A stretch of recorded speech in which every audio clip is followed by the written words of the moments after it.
లోకేష్ నాయకత్వం, యువ నేత నారా లోకేష్ నాయకత్వం. జై తెలుగుదేశం. పవిత్ర లక్ష్యాలకు కట్టుబడి ఉంటూ పార్టీ సభ్యులుగా క్రమశిక్షణతో ప్రజాసేవా భావంతో మనస వాచ కర్మేణ నిరంతరం పాటుపడి నిర్వర్తించగలనని ప్రమాణం చేస్తున్నాను. జై తెలుగుదేశం. జై తెలుగుదేశం. జై తెలుగుదేశం. ఈరోజు గౌరవ ముఖ్యమంత్రి వర్యులు తెలుగుదేశం పార్టీ జాతీయ అధ్యక్షులు శ్రీ నారా చంద్రబాబు నాయుడు గారి ఆశీస్సులతో కుప్పం నియోజకవర్గంలో బూత్ స్థాయి నుంచి నియోజకవర్గ స్థాయి మరియు రాష్ట్ర స్థాయి పదవులు పొంది బాధ్యతలు స్వీకరించిన సోదరి సోదరులందరికీ తెలుగుదేశం పార్టీ కుటుంబ సభ్యులందరూ కూడా నా హృదయపూర్వక శుభాకాంక్షలు తెలియజేస్తా ఉన్నాను. అలాగే మనకి కుప్పం నియోజకవర్గంలో 87 నామినేటెడ్ పోస్టులు ఇచ్చి కుప్పం ప్రజలన్నా నాయకులన్నా నేను ఏ విధంగా చూసుకుంటానని నిరూపించిన గౌరవ ముఖ్యమంత్రి వారు నారా చంద్రబాబు నాయుడు గారికి శిరస్సు వంచి మనస్ఫూర్తిగా తెలుగుదేశం పార్టీ కుప్పం తరఫున ధన్యవాదాలు తెలియజేసుకుంటున్నాం. అలాగే తెలుగుదేశం పార్టీ అధికారం కోల్పోయినప్పుడు 2019 నుంచి 24 మధ్య ఇందాక సోదరులు రాజకుమార్ చెప్పినట్టు జెండా పట్టిన ప్రతి ఒక్క కార్యకర్తకి శిరస్సు వంచి పాదాభివందనాలు తెలియజేస్తున్నా. ఎందుకంటే ఒక రాక్షస పాలనని తట్టుకొని నిలబడి తెలుగుదేశం పార్టీ జెండా పట్టుకొని పోరాటం చేయడం అంటే చిన్న విషయం కాదు. ఎందుకంటే నేను ఎమ్మెల్సీగా నాకు అవకాశం వచ్చినప్పుడు చంద్రబాబు నాయుడు గారికి ఇక్కడ బూత్ కమిటీలతో మీటింగ్ పెడుతున్నారంటే ఆ మీటింగ్లో పార్టిసిపేట్ చేయమని పార్టీ ఆఫీస్ నుంచి ఆ రోజు ఆదేశాలు వస్తే నేను ఇక్కడికి రావడం జరిగింది. ఎమ్మెల్సీ కాకముందే నేను చూశాను. అటువంటి ఎన్నో సంఘటనలు ఎదుర్కొని కేసులు పెట్టించుకొని కుటుంబాలను వదిలి నెలల తరబడి ఎక్కడో బతుకు జీవుడా అన్నట్టు ఉండి బయటలు తెచ్చుకొని మళ్ళీ కుప్పానికి వచ్చి కుటుంబ సభ్యులతో గడిపిన సందర్భాలు ఎన్నో ఉన్నాయి ఇక్కడ ఉన్న నాయకులందరికీ.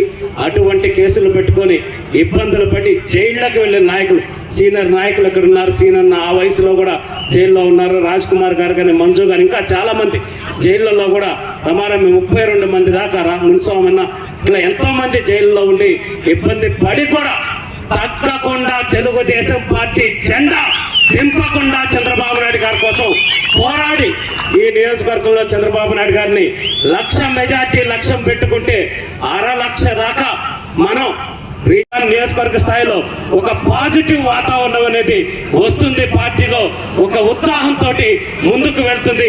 తెలుగుదేశం పార్టీని, జెండాని, నాయకుడిని నమ్ముకుంటే న్యాయం జరుగుతుందనే సందేశం కూడా ప్రజల్లోకి వెళుతుందనేటటువంటి అంశాన్ని మీరందరూ గమనించాలని తెలియజేసుకుంటూ, ఈరోజు పదవులు ఆశించి రాని వాళ్ళు కూడా చాలా మంది ఉంటారు.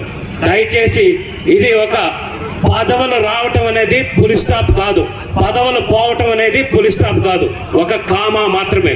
ఈ రోజు ఒకరికి ఒక అవకాశం వస్తుంది, రేపు ఇంకొకరికి అవకాశం వస్తుంది. ఇది ఒక సైకిల్ లాగా తిరుగుతుంది. కాబట్టి దయచేసి పదవులు రాని వాళ్ళు కూడా బాధపడద్దు. అలాగే ఇంకొకటి, పదవులు వచ్చిన వాళ్ళు కూడా నా స్థాయికి ఈ పదవి అని చెప్పనేసి కొంతమంది మాట్లాడటం జరిగింది. స్థాయితో సంబంధం లేదు. తెలుగుదేశం పార్టీ ఇచ్చిన ఏ అవకాశమైనా అది భారతరత్నతో సమానం అని చెప్పనే విషయం గుర్తుపెట్టుకోవాలి. పార్టీలో పనిచేసేటటువంటి నాయకుడికి ఏ పదవి ఇచ్చినా ఆ పదవిని ఎంత అద్భుతంగా వాడి ప్రజలకి, పార్టీకి పేరు తెచ్చిన రోజే మనం నాయకుడు అవుతాం అనే సంగతి కూడా గుర్తుపెట్టుకొని తెలుగుదేశం పార్టీ ఇచ్చిన బాధ్యతని, గౌరవాన్ని ఎక్కడ తగ్గించి మాట్లాడకుండా ఆఫ్టర్ ఆల్ ఈ పదవ అని మాట్లాడుతున్నారు. ఈ పదవి కాకుండా తెలుగుదేశం పార్టీ నుంచి బయటికి వెళ్ళి మీరు నిలబడండి బజార్లో. అప్పుడు మీ గౌరవం ఏంటి, పార్టీ గౌరవం ఏంటి, ఆ పదవి గౌరవం ఏంటి అనేది తెలుస్తుందనే సంగతి కూడా నేను స్పష్టంగా చెప్పదలుచుకున్నా. 100% తెలుగుదేశం పార్టీ ఇచ్చిన గౌరవాన్ని తక్కువ చేసి మాట్లాడితే పార్టీని, అధినాయకుడిని అగౌరవపరిచేటట్టు అనే సంగతి కూడా గుర్తుపెట్టుకొని మనకు ఏ బాధ్యత ఇచ్చినా ఆ బాధ్యతతో మనం గౌరవంగా పార్టీకి గౌరవం పెంచే విధంగా మనం అందరం ఉండాలని చెప్పి తెలియజేసుకుంటూ మరొకసారి ఈ కుప్పం నియోజకవర్గంలో ఇందాక కడా నుంచి డేటా తెప్పిస్తే ఇప్పటికే 1200 కోట్ల రూపాయలైన విలువైన పనులు జరిగినాయి అని చెప్పిన సంగతి ఇక్కడ గుర్తుంచుకోవాలి. ఇందాక 87 పదవులు అయితే కార్పొరేషన్ చైర్మన్ ఇవ్వలేదంటున్నారు. పక్క నియోజకవర్గాలకి మీకు బస్సులు పెడతా, కార్లు పెడతాం, ఇబ్బందే లేదు. జిల్లా మొత్తం నియోజకవర్గాలన్నీ తిరిగి రండి.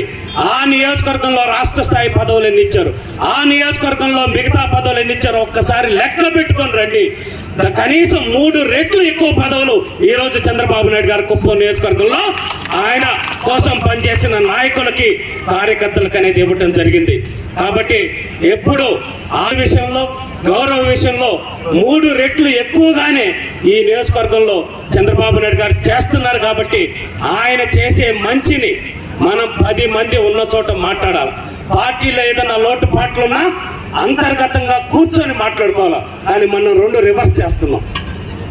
వాళ్ళు ఎట్లా చేస్తున్నారంట, వీళ్ళు ఇట్లా చేస్తున్నారంట. మన నాయకుల గురించి మనమే టీ బంకుల దగ్గర, రచ్చల దగ్గర, లేకపోతే ఇంకొక 4 కూడే చోట మాట్లాడటం వల్ల తెలుగుదేశం పార్టీకి, తెలుగుదేశం పార్టీ నాయకులకి, తద్వారా చంద్రబాబు నాయుడు గారికి గౌరవం తగ్గిపోయేటటువంటి పరిస్థితి వస్తుంది. కాబట్టి ఇప్పటికైనా సరే మన నోట్లో నుంచి ఒక మాట వచ్చేటప్పుడు, మనం ఒక పని చేసేటప్పుడు పార్టీకి, నాయకుడికి ఇది మేలా చెడు అని చెప్పి ఆలోచించి పని చేస్తేనే అప్పుడు మనం చంద్రబాబు నాయుడు గారికి నిజమైన గౌరవం ఇచ్చేటటువంటి కార్యకర్తలు కానీ, నాయకులు కానీ అవుతామని చెప్పనేసి మీ అందరికీ సవినయంగా తెలియజేసుకుంటూ, రాబోయేటటువంటి ఇంకా మనకి మరిన్ని అప్డేట్స్ కోసం మన HN9 టీవీ ఛానల్ ని సబ్స్క్రైబ్ చేసుకోండి.